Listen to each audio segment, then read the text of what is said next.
Good morning, children. Now today I am here again to continue the topic of capacitor. Today we'll talk about energy stored in a capacitor. We have already talked about a device capacitor, which is to store charge. And then we talked about combination of capacitors, that is series and parallel combination. We also found out the capacitance of a parallel plate capacitor with air or vacuum in between the plates, or with some other dielectric medium or insulating medium of dielectric constant K. So now let us talk about the last topic of this unit, which is energy stored in a capacitor. Now you already know that in a given capacitor, what all things are given if we apply some charge to it or give some charge to it? Charge will be stored on the plates of the capacitor of area of cross section, say A each. The electric field setup is, say, E. From positive to negative charge, certainly. The potential difference created is, say, V. So these are the various factors. The permittivity of the medium, if we are having air in between the plates, epsilon naught. Now in this condition, Q is equals to CV.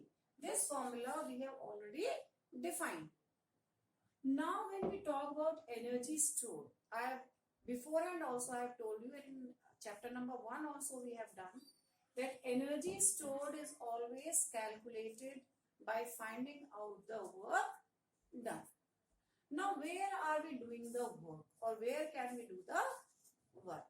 Now here work is being done to charge a capacitor. To charge a capacitor. Because for charging a capacitor, we have to provide charge, which is going to be stored in the capacitor. So charge a capacitor, work has to be done, and that will be stored in the capacitor as its potential energy. So let us consider the initial conditions of a capacitor. Initial condition is, we have got a capacitor of capacitance C, say at a given instant, with charges Q and minus Q on the plates of the capacitor. The potential difference created is, say, V. The electric field setup is, say, E. Area of the plates is, say, A. And the distance between the plates is D. And in that situation, Q is equals to CV, or work done will be equal to how much? We already have a formula, V is equals to W upon Q. So work done will be equal to V into Q. This formula will be used up for finding out the work done. Now let us consider that a small charge dq is being supplied further.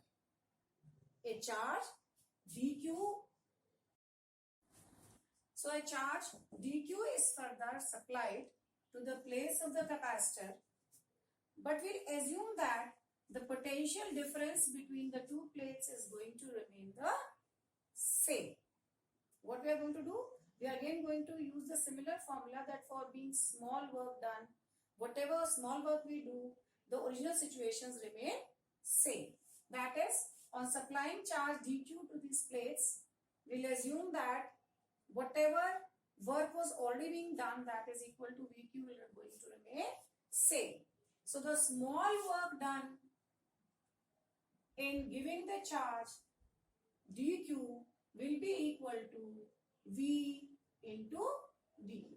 That is, the potential has not changed that much. And now from this expression, I will find out the total work done. How? Now total work done will be the integration of V into dq, and let us say that the maximum charge going to be supplied is, say, Q only. So integration will have limits from 0 to Q. Now the next step is to check whether V is dependent on Q or not. Otherwise, this will be treated as constant. But we know that V is equals to, here, V is equals to Q upon C. So 0 to Q, Q upon C dq. This is further will give me, I'll integrate 1 by C will be constant. So 1 by C outside. Integration of Q with respect to dq is going to give me Q square upon 2. This is 0 to Q. I'll again remind you the formula that integration x to the power n dx is equals to x to the power n plus 1 upon n plus 1. So integration of Q will give me Q square upon 2. So the total work in charging a capacitor by a charge Q will be given by 1 by C upper limit minus lower limit, that will be Q square upon 2 minus 0. This is going to give me the final expression as Q square upon 2 or half Q square upon C.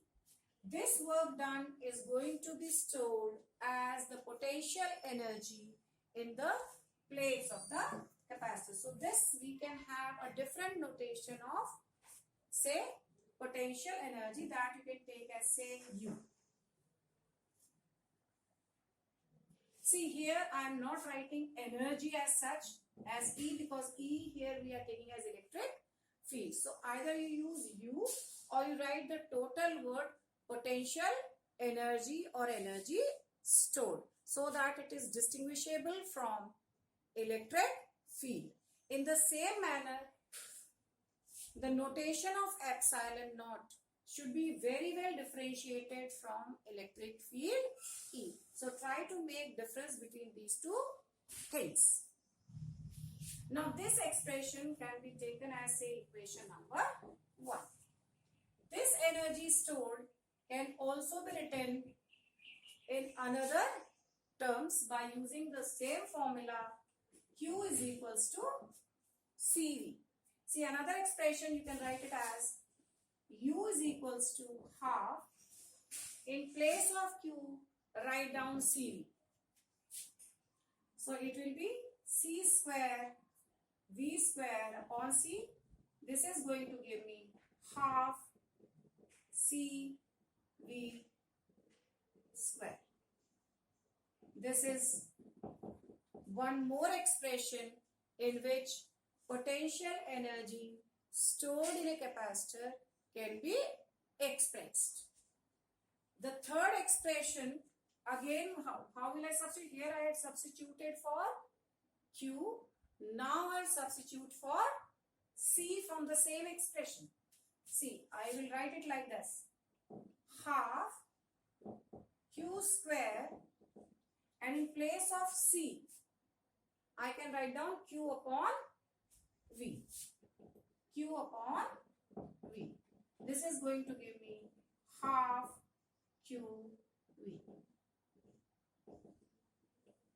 So this is one more expression in which potential energy or energy stored in the plates of the capacitor or inside the capacitor can be expressed. So now we have got three expressions. You can, depending upon the values given to you in the numerical or to whatever values to be calculated and whatever values are given to you, accordingly you can use any of these three expressions.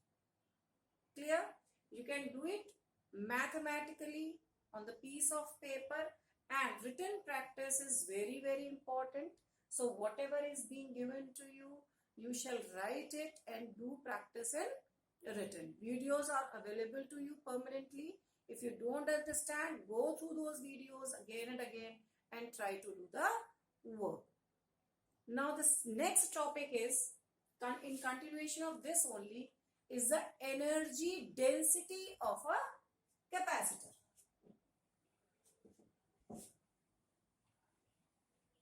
Energy density of a capacitor.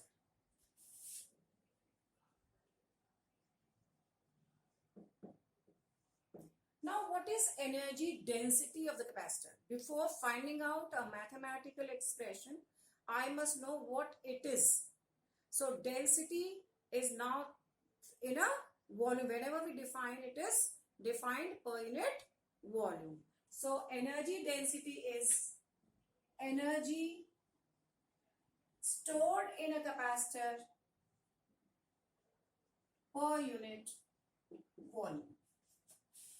Energy stored in a capacitor per unit volume is energy density. This question is frequently asked in the examination. Now, how you are going to do it? It is asked in two ways. One is find out an expression for potential energy stored in a capacitor and hence derive an expression for energy density, or that will be for 5 marks. And if only energy density is asked, most of the time it is asked for only 2 marks. So if it is asked only for 2 marks, then you will do what I am going to do just now. And if it is for 5 marks, you will start doing from whatever we have just done. Now, first thing I must know what is the volume of the capacitor. See, capacitor was having parallel area plates as A, and the distance between the two plates was D. So the volume of a given capacitor will be A D. So what we are going to calculate is U upon A D. This calculation is to be done. So to find out this, we'll start from this expression. U is equals to half Q square upon C. If you have to start from here, you can write down given or we know. U is equals to half Q square upon C. Now we substitute them in different terms in steps. Half. See, I need A and D on right hand side.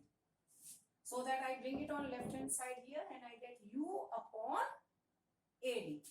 So this is the formula. Sigma is equals to Q upon A. This is the first substitution you are going to do. So in place of Q, I'll write down sigma square A square upon C. So I've introduced area of cross section in the expression. Now I'll try to introduce D in the expression. Half sigma square A square, and now I'll write down C is equals to epsilon naught upon D. Substitute it over here. I'll get epsilon naught A into D. This A and this A will cancel out. I'll be left with half sigma square AD upon epsilon naught. Now this AD can be brought on left hand side. U upon AD. This is energy per unit volume is equals to half. Now this we have taken on left hand side, so we are left only with sigma square upon epsilon naught. And now I substitute this value. E is equals to sigma upon epsilon naught. For a parallel plate, electric field at any point will be sigma upon epsilon naught. This we have already calculated using Gauss's theorem. So substitute it here. In place of sigma, I write down half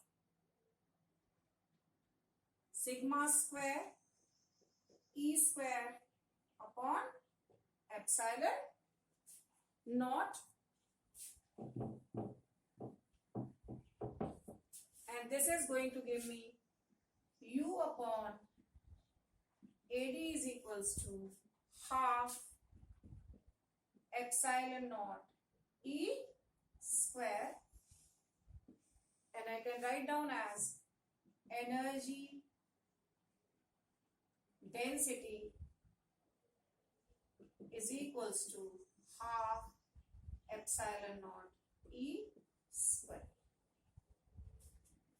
So finally I have obtained in terms of epsilon naught, that is a constant, and electric field again for a given capacitor, electric field will be the constant value. So this will be an energy density will be a constant value for a given capacitor. This was the last topic of your unit number 1. Van de Graaff generator is not in course. So you go through your NCERT book thoroughly, do the solved examples. These questions I have given in between also, but I am again repeating that from chapter number 1, from exercise 1.1 to 1.14, 1.19 to 1.24. These are to be done. Many of these questions you might have done also. Chapter 2, exercise 2.1 to 2.11 first, and then 2.25. This question 2.25 is exactly as given in one of the solved examples. So first do the solved example and then try doing this question. So this unit is now completed. On the next turn we will be starting the second unit, that is current, electricity, and that is the chapter number 3 of NCERT book. You shall be very clear that chapter number 1 and chapter number 2 are of unit 1, that is electrostatics, and from this portion approximately 8 marks questions appear in the board examination. And I am again repeating the things which we have done in this. One is electrostatic force, then we have done electric field, electric potential and capacitor. And in electric field we have got two methods for finding out. One is for point charge using electrostatic force, another is for extended charge using Gauss's theorem. Thank you.